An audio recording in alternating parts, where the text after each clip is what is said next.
শ্রাবণ এবার একটু বিরক্ত গলায় বলল, দায়িত্ব মানে? দায়িত্ব যদি শুধু ছোট আব্বুর কথা মতো চুপচাপ বসে থাকা হয়, তাহলে আমি সে দায়িত্ব রাখতে পারব না। আমি অফিসে গিয়ে বসে থাকি যেন আমি কোনো নিরীহ প্রাণী। কাগজপত্র তো আমাকেই পড়তে হয়, তবুও সিদ্ধান্ত আসে ছোট আব্বুর মুখ থেকে। তাহলে সেখানে আমার থাকার মানে কি? আর তাছাড়া কঠিন কাজগুলো ছোট আব্বু আমাকে করতে দেয় না। চুপচাপ বসে থাকা সালমা বেগম এবার একটু নরম স্বরে বললেন, ছোট আব্বুর সঙ্গে কাজ করাটাই তো আসলে শেখা বাবারে। তুই তাড়াহুড়ো করছিস কেন? তুই এরপর থেকে পুরো অফিস সামলাবি বলেই এখন শুধু তোকে দেখতে বলছে হয়তো। শিখে রাখ শুধু। শ্রাবণ ঠোঁটের কোণে হালকা হাসি টেনে বলল, আমি কাজ শিখতে চাই মা, কিন্তু এমনভাবে নয় যেখানে আমাকে শুধু নামেই রাখা হয়। আজকে একটা কাজ নিয়ে কথা বলতে গিয়েছিলাম, উনি বললেন, তুমি এখনও বুঝবে না শ্রাবণ। এই বুঝবে না কথাটা শুনতে শুনতে আমি ক্লান্ত। আমি তো কোনো স্কুলের ছাত্র না যে উনি আমাকে বোঝাতে থাকবেন আমি ছোট। সামিউল শেখ এবার চোখ সরু করে ছেলের দিকে তাকিয়ে রইলেন কিছুক্ষণ। তারপর শান্ত গলায় বললেন, তুই কি আলাদা কিছু ভেবে রাখছিস শ্রাবণ? শ্রাবণের চোখে এবার একটা স্থির আলো দেখা গেল। সে মাথা হেঁট করে বলল, ভেবেছি আব্বু, কাল থেকে অফিসে যাব। তবে আমি কাজও করব। তুমি ছোট আব্বুকে বলে দেবে যাতে আমার প্রতি অত ভালোবাসা না দেখায়। একটু কাজ করলে আমি শুকিয়ে যাচ্ছি না। ছোট আব্বু অনেক ভালোবাসে আমায়, তাই তোমাকে দেখাতেই শুধু অফিসে থাকতে বলে। আর নিজের মতো কিছু করার ইচ্ছে আছে আমার। কাজের মর্যাদা চাই, সম্মানের সাথে শিখতে চাই। ছোট করে রাখার মধ্যে শেখা হয় না। সালমা বেগম হঠাৎ হো হো করে হেসে ফেললেন। আল্লাহ, আমি তো ভাবছিলাম তুই বুঝি চাকরি ছেড়ে দিবি। এই ছেলে আবার এত হঠাৎ কবে বড় হলো? ভাবলাম হয়তো নিজের ব্যবসা নিয়ে কিছু ভাবছিস। সামিউল শেখও হেসে ফেললেন এবার। একটু যেন হালকা হলেন। কণ্ঠে প্রশ্রয় মেশানো সুরে বললেন, তুই যদি এসব ভাবিসও, তাতেই বা দোষ কি? আমরা কি তোর শত্রু যে তোকে ছোট রাখতে চাইব? কিন্তু যে গাছকে বড় করতে হয়, তার আগা ছেটে দিতে হয় মাঝে মাঝে। বুঝলি? তোর ছোট আব্বুল অভিজ্ঞতা অনেক। সময় নিয়ে চিন্তা কর। শ্রাবণ মাথা নিচু করে শুনছিল। এবার ধীরে মাথা তুলে বলল, আমি বুঝি আব্বু, কিন্তু মাঝে মাঝে আমার কেমন লাগে জানো? মনে হয় আমি যেন শুধু একটা ছায়া, যার কাজ বসে থাকা আর হাসি দেওয়া। অথচ আমি চাই আমারও কিছু হোক, এমন কিছু যেটা আমি নিজে বানিয়েছি, নিজে বুঝি, নিজে কাঁদি বা হই আনন্দিত। এই কথা শুনে সালমা বেগম এবার গম্ভীর হলেন। ছেলের দিকেই তাকিয়ে বললেন, তুই যা বললি সবই ঠিক, কিন্তু একদিন তোর এই ছায়ার ভেতর থেকেও আলো ফুটে উঠবে। মার কথা মনে রেখিস। তোর সময় আসবে। কষ্ট কর, তুই পারবি। শ্রাবণ হালকা মাথা নাড়ল। মুখে স্পষ্ট গাম্ভীর্য, কিন্তু চোখে ছিল একটা গভীর আত্মবিশ্বাসের রেখা। শ্রাবণ এবার ব্যাগট্যাগ নিয়ে নিজের ঘরের দিকে যেতে শুরু করল। সিঁড়ি দিয়ে উঠতেই কিছু একটা মনে পড়ল তার। কিছুক্ষণ থমকে দাঁড়িয়ে ডাকল সালমা বেগমকে, মা, একটু এদিকে এসো তো। সালমা এলেন। শ্রাবণ এবার ঠোঁট ভিজিয়ে নিজেকে প্রস্তুত করল। সালমা ভ্রু কুঁচকে তাকালেন। হঠাৎ শ্রাবণের এমন অস্বস্তির কারণ বুঝলেন না। নিজ থেকেই জিজ্ঞেস করলেন, কি রে, কি হয়েছে? শ্রাবণ এবার নিজের ব্যাগ থেকে একটা শপিং ব্যাগ বের করল। এরপর সালমা বেগমের হাতে ধরিয়ে দিয়ে ঠোঁট ভিজিয়ে আমতা আমতা করে বলল, আসলে সকালে দেখলাম ও পুরনো সালোয়ার কামিজ পরেছে, আর শাড়ি তো সামলাতে পারে না, তাই এগুলো নতুন সালোয়ার কামিজ আর একটা গাউন নিয়ে এলাম। ওকে দিও।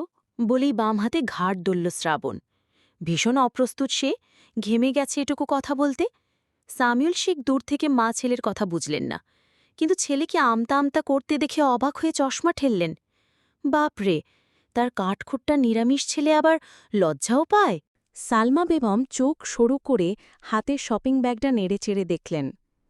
কার জন্য এনেছে এটা খুব ভালো করে জানার পরেও সরল মুখ করে জিজ্ঞেস করলেন, কার জন্য এনেছিস? বিরক্ত হল শ্রাবণ, তবে বুঝল না নিজের মায়ের এমন চালাকি। ঠোঁট ভিজিয়ে মিথ্যে ডেগে গিয়ে জোর গলায় বলল, মা, তোমার কি দিন দিন বুদ্ধি লোপ পাচ্ছে? তোমার জন্যই সব সালোয়ার কামিজ আনবো নাকি? ওর জন্য এনেছি। সালমা বেগম মুখ কুঁচকে না বোঝার ভঙ্গিতে বললেন, ওটা কে? ও বলতে কাকে বোঝাচ্ছিস? এই পর্যায়ে কুচকানো ভ্রু শিথিল হল শ্রাবণের।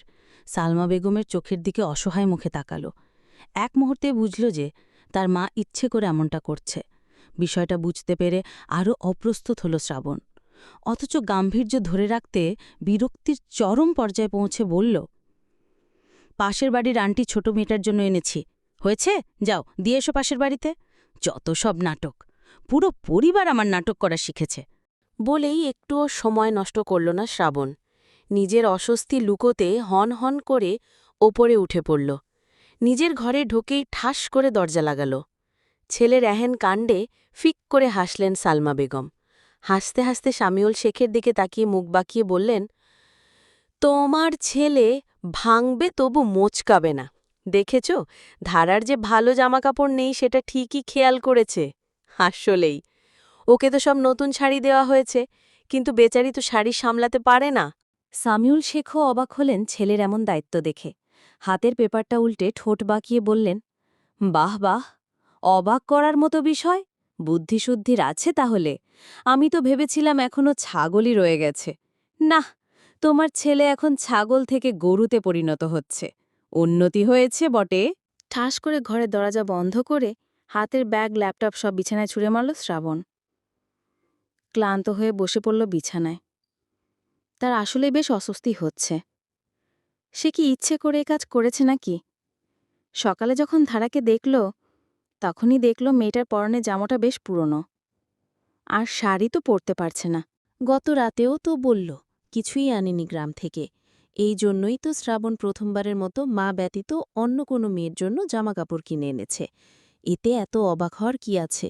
সত্যি বলতে মায়া হচ্ছিল শ্রাবণের, তাই ওই কাজ করেছে। তাই বলে যে মহাভারত অশুদ্ধ হয়ে গেছে তা তো না। নিজেকে বুঝ দিল শ্রাবণ। প্রতিবারের মতো ভাবল তার মা সালমা বেগম 2 লাইন বেশি বুঝে। সব সময় উল্টোপাল্টা চিন্তাভাব। চোখ বন্ধ করে ঠোঁট গোল করে শ্বাস ছাড়তেই এতক্ষণ পর শ্রাবণ লক্ষ্য করল তার ঘরটা আগের মতো হয়ে গেছে। আলমারির সামনে গত রাতে থাকা নীল রঙের ব্যাগটাও নেই। আশেপাশে ওই মেয়েটার চিহ্নও নেই। তার মানে মেয়েটা ইতোমধ্যেই তার ঘর থেকে চলে গেছে। মনে মনে খুশি হল শ্রাবণ। যাক, এবার একটু শান্তিতে থাকা যাবে। চারপাশটা ঠিকঠাক দেখে নিয়ে গোসল করার প্রস্তুতি নিল সে। শ্রাবণ ওয়াশরুমে ঢুকে গেলেও ঘরের চারপাশের নিঃশব্দতা ঠিক যেন কিছু বলছিল। সেই নীরবতার ফাঁকেই বারান্দা দিয়ে এক ফালি হাওয়া ঢুকে জানালার পর্দা সরিয়ে দিল। ওর ঘরের ঠিক পাশের বারান্দায় খোলা চুলে দাঁড়িয়েছিল ধারা, ছিমছাম একদম সাদামাটা পোশাকে। গোসলের জন্য তোয়ালে আর পায়জামা নিয়ে বাথরুমে ঢুকতেই শ্রাবণ হালকা ভ্রু কুচকাল। ফ্লোরে পানি জমে আছে খানিকটা, কিন্তু তার মাঝে একটা অদ্ভুত কিছু চিকচিক করছে। চোখ আটকাল জিনিসটায়।